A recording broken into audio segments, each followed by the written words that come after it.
Bismillahirrahmanirrahim. Assalamualaikum warahmatullahi wabarakatuh. Salam sejahtera dan salam makmur Johor. Alhamdulillah, pada hari ini kita dapat bersama-sama kumpul bagi menjayakan Mesyuarat Agung Persatuan Anak Melayu Johor, PAMJ. Saya mohon berbanyak maaf kerana tidak dapat bersama-sama dengan tuan-tuan dan puan-puan.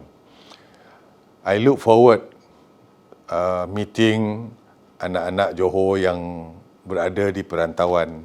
Tapi apakan daya, kerana bebanan tugas yang begitu mendesak untuk saya perlu berada di Johor, maka saya doakan mudah-mudahan Mesyuarat Agung Persatuan Anak Melayu Johor pada hari ini akan dapat berjalan dengan jayanya. Maka itu, di kesempatan ini saya mengucapkan tahniah kepada Persatuan Anak Melayu Johor kerana berjaya mengadakan mesyuarat sebagai pelengkap dalam merencana aktiviti persatuan. Persatuan Anak Melayu Johor ini ditubuhkan sejak tahun 82 lagi dan hingga kini masih kekal relevan serta aktif menjalankan pelbagai aktiviti walaupun kita berdepan dengan fasa pemulihan pasca COVID-19 ini. Tahniah kepada Persatuan Anak Melayu Johor kerana berjaya mengekalkan identiti negeri Johor dan bergerak aktif khususnya di wilayah Persekutuan dan juga Selangor.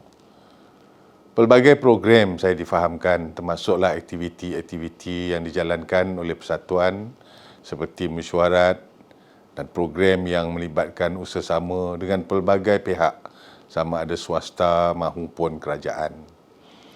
Dari segi keahlian persatuan ini juga terdiri daripada pelbagai latar belakang, termasuklah golongan korporat dan juga profesional. Saya percaya bahawa aspek kebajikan ahli masih menjadi agenda utama persatuan ini. Ini kerana kebajikan ahli merupakan aspek yang harus diperkukuhkan selaras dengan objektif sebenar penumbuhan sesebuah badan bukan kerajaan. Tuan-tuan dan puan-puan, datuk-datuk, sidang hadirin yang saya hormati sekalian, Johor dalam usaha untuk menjadi sebagai sebuah negeri yang maju dan berdaya saing, kerajaan memerlukan setiap rakyatnya bersama-sama membantu dan berperanan merealisasikan aspirasi tersebut. Saya sedia maklum dan faham akan cabaran yang kita hadapi lebih-lebih lagi pasca COVID-19 ini. Walaupun sempadan antara Johor dan Singapura telah pun dibuka secara berperingkat-peringkat, tapi itu adalah satu gambaran bahawa kita telah menguruskan pandemik COVID-19 ini dengan jayanya dan meyakinkan masyarakat antarabangsa kaedah dan cara kita berhadapan dengan ancaman pandemik ini. Maka dengan terbukanya sempadan Johor Singapura ini, saya amat berharap bahawa ianya akan menjadi satu rangsangan dan juga galakan kepada pengusaha-pengusaha kita, khususnya di Bandaraya Johor Bahru ini, untuk terus kembali menjalankan aktiviti ekonomi mereka, membuka perniagaan-perniagaan, menjalankan perusahaan-perusahaan untuk kembali merancakkan semula ekonomi negeri Johor. Selain daripada itu, Belanjawan Johor 2022 untuk makluman ahli-ahli Persatuan Anak Melayu Johor di Selangor dan Kuala Lumpur, bahawa belanjawan kita untuk tahun 2022 ini masih lagi dirangka, digubal dengan kesedaran bahawa rakyat yang ada di luar sana masih lagi memerlukan bantuan, masih lagi memerlukan pertolongan. Mereka masih lagi sukar untuk kembali bangkit seperti sebelum pandemik COVID-19. Maka atas dasar itu, bajet 2022 kita ini, kita rangka supaya golongan-golongan ini semua dapat kita bantu. Tak banyak sikit, Sektor-sektor kita harap dapat dibuka semula. Sektor pembinaan, sektor hartanah, sektor pelancongan, sektor pembuatan, sektor-sektor yang kita rasa telah selama ini menyumbang kepada ekonomi negeri Johor. Jadi dengan terbentangnya Belanjawan 2022 negeri Johor ini, sebanyak 870 juta bajet belanjawan ataupun bajet pembangunan disediakan oleh kerajaan semata-mata untuk menggerakkan semula ekonomi. Kita sedar bahawa lebih banyak sebenarnya peruntukan perlu disediakan. Tetapi kita pun maklum bahawa sebagai sebuah kerajaan negeri banyak kekangannya, banyak limitasinya. Jadi atas dasar itu 870 juta bajet belanjawan atau bajet pembangunan yang disediakan ini saya percaya akan dapat menggerakkan semula kerancakan ekonomi di negeri Johor.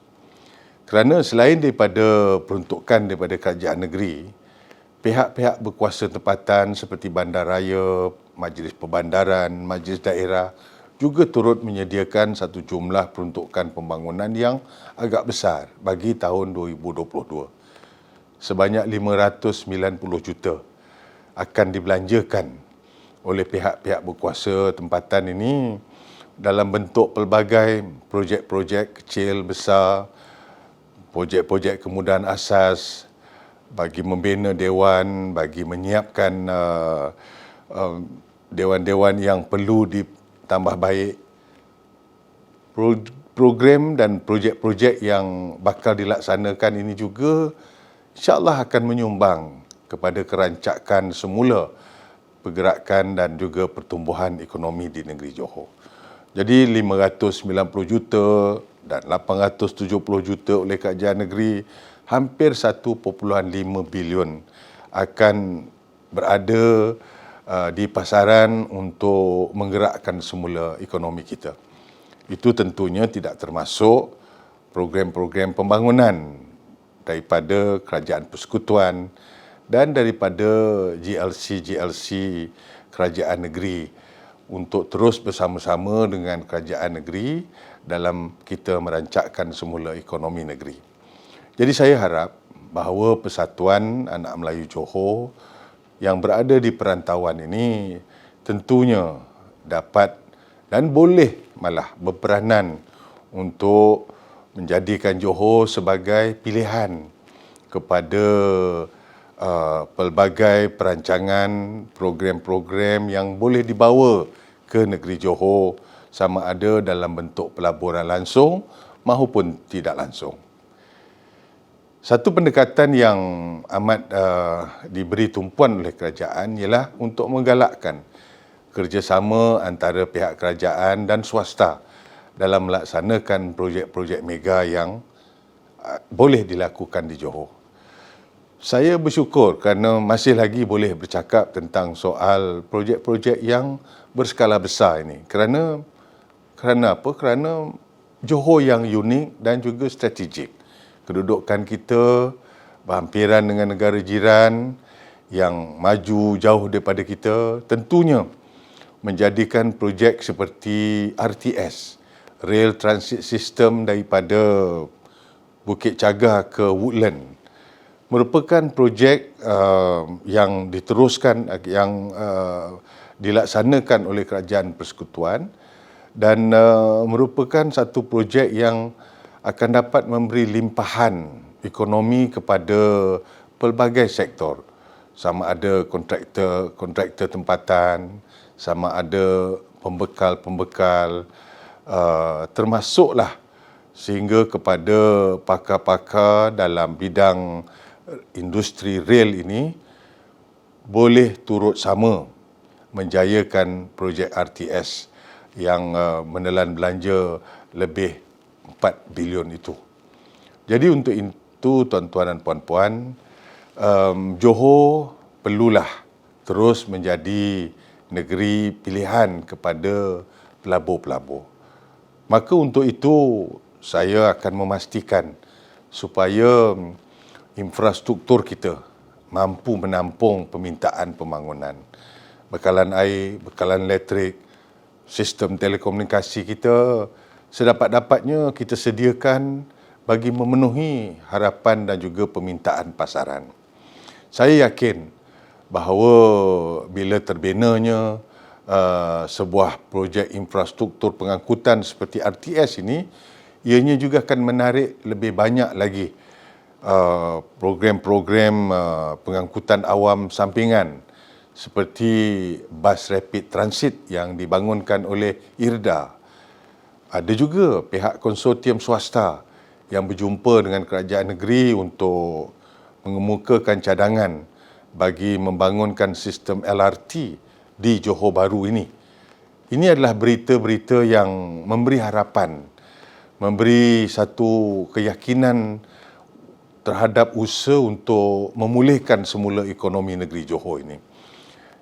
Tak cukup sekadar kita memberi tumpuan kepada projek-projek infrastruktur sahaja, tapi sektor-sektor lain juga turut menunjukkan potensi kepada negeri Johor. Ada yang bertanyakan sama ada kerajaan negeri bersedia untuk menjalinkan kolaborasi bagi membolehkan satu usaha untuk membangunkan projek yang dinamakan Green Diesel ataupun second generation biofuel ini untuk dibangunkan di sebelah timur Johor, di sebelah Pengerang. Selain daripada itu, ada juga yang berhasrat untuk mencadangkan supaya Johor terus dapat menjadi negeri yang mampu untuk mengeluarkan tenaga hijau bagi menyokong program-program pembangunan pusat data atau data center. Dan kerjasama awam dan swasta ini dalam bidang-bidang yang saya sebutkan tadi sememangnya wajar dan amat berpotensi sekiranya dapat dilakukan di negeri Johor ini. Percayalah tuan-tuan dan puan-puan bahawa kerjasama baik yang selama ini terjalin di antara kerajaan negeri dan juga jabatan-jabatan dan agensi-agensi pusat telah pun menjayakan beberapa program penting seperti baru-baru ini penyerahan Taman Awam di Tanjung Agas, satu kawasan bagi memelihara alam semula jadi ini juga terbentang indah untuk penduduk di Tangkak, termasuk jugalah penduduk di Muar untuk menikmati kemudahan-kemudahan sebuah taman awam yang begitu indah sekali. Tak cukup di Tanjung Agas, kita bina juga taman awam di Kota Tinggi, di Taman Saujana, untuk memberi lebih banyak kemudahan dan keselesaan kepada masyarakat setempat. Maka itu kalau dapat kita terjemahkan, daerah Muar benar-benar menjadi bandar perabot Malaysia, kalau dapat kita pertingkatkan pelabuhan barter trade di Batu Pahat untuk menjadi benar-benar sebuah pelabuhan barter trade, kalau dapat kita jalinkan lebih banyak kerjasama dengan UTHM yang ingin menjadikan bidang aero angkasa sebagai salah satu dari penerokaan bidang baru, memberi peluang kepada para pakar dan peminat dalam bidang aerospace ini untuk datang ke Batu Pahat. Kita dapat lihat bahawa ECER bukan hanya melibatkan daerah Mersing, malah daerah Segamat juga menjadi kawasan yang berada di bawah naungan ECER. Ini bererti bahawa lebih banyak lagi peruntukan-peruntukan daripada kerajaan persekutuan yang akan turun ke negeri Johor. Jadi yang paling terkini sekali ialah kalau di Mersing itu akan dibangunkan Jemaluang Dairy Valley, bertujuan untuk menjadikan Johor sebagai salah satu negeri penyumbang terbesar kepada pengeluaran susu segar dalam negara kita. Jadi dengan adanya ECR, daerah yang agak sedikit tertinggal seperti Mersing dapat bangkit dengan program-program yang boleh dibawa melalui ECR. Ini termasuklah khususnya sektor pelancongan dan juga perikanan bagi daerah Mersing. Jadi untuk itu tuan-tuan dan puan-puan, bila kita ada ACR di sebelah timur utara Johor, kita juga ada IRDA yang dah masuk tahun yang ke-16 untuk membangunkan the central spine of Johor baru ini, termasuklah daerah Kulai.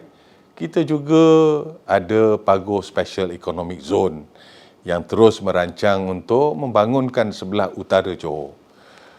Dan bernasib baiknya negeri Johor ini, bukan hanya kita ada ECR, bukan hanya kita ada IRDA, malah Pagoh Special Economic Zone, kini Indonesia, Thailand, Malaysia Growth Triangle, IMTGT, juga telah melibatkan negeri Johor oleh kerana pembangunan yang begitu rancak berlaku di Kepulauan Riau dan juga di sebelah selatan Sumatera, yang membolehkan akhirnya Johor juga merencana program-program usaha sama antara dua negara.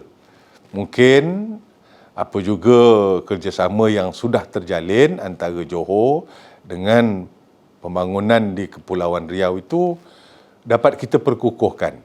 Hubungan kerjasama ekonomi antara Johor dan Indonesia melalui IMTGT ni saya amat yakin dan percaya lebih banyak lagi bidang-bidang area of interest ini dapat kita berikan perhatian. Tuan-tuan dan puan-puan, kerjasama antara Johor Singapura akan terus kita pertingkatkan. Baru-baru ini kita telah pun mewujudkan Akademi JCS, Akademi Perkhidmatan Awam Johor, di mana ianya merupakan satu akademi yang dibangunkan oleh Kerajaan Negeri untuk meningkatkan lagi keupayaan dan kecekapan anggota JCS kita. Ini dengan cara kita memberi pendedahan kepada mereka, dan untuk langkah awal, Akademi JCS ini telah pun menjalinkan kerjasama dengan pihak yang serupa di negara jiran Singapura, dan Kerajaan Singapura telah pun bersetuju untuk menawarkan 2 beasiswa penuh kepada anggota JCS kita, di mana kedua-dua beasiswa untuk mendapatkan sijil ijazah sarjana disediakan oleh Raja Ratnam School of Public Policy, Lee Kuan Yew School of Politics. Kedua-dua beasiswa ini saya percaya kita pun telah mengenal pasti calon-calonnya untuk kita hantar supaya mereka dapat mengikuti pengajian di peringkat sarjana di negara jiran kita, di Universiti Singapura, dan sebaliknya pula Akademi JCS boleh saja menjalankan kerjasama yang serupa dengan negara jiran kita. Banyak lagi sebenarnya bidang-bidang kolaborasi antara Johor dan Singapura ini. Selain daripada kita nak membicarakan isu-isu yang bersifat diplomatik ini, yang tentunya menjadi tanggungjawab kita, seperti menjaga persepadanan kita, persepadanan perairan kita, menjaga isu ataupun membincangkan isu-isu seperti bekalan air Johor ke Singapura, sama ada membincangkan tentang banyak soal-soal untuk kepentingan kedua-dua negara ini, termasuklah untuk melihat semula pembangunan high speed rail ini antara Singapura dan Kuala Lumpur. Saya percaya bahawa sekiranya kita bersedia dan mampu untuk melakukan lebih banyak kolaborasi, saya rasa ianya dapat membawa lebih banyak keuntungan dan kelebihan kepada kita di Johor. Jadi alhamdulillah, saya yakin apabila Persatuan Anak Melayu Johor mengadakan mesyuarat agungnya pada hari ini, dapatlah membincangkan perkara-perkara yang dapat memberi lebih banyak lagi ruang dan peluang kepada negeri Johor untuk terus membangun.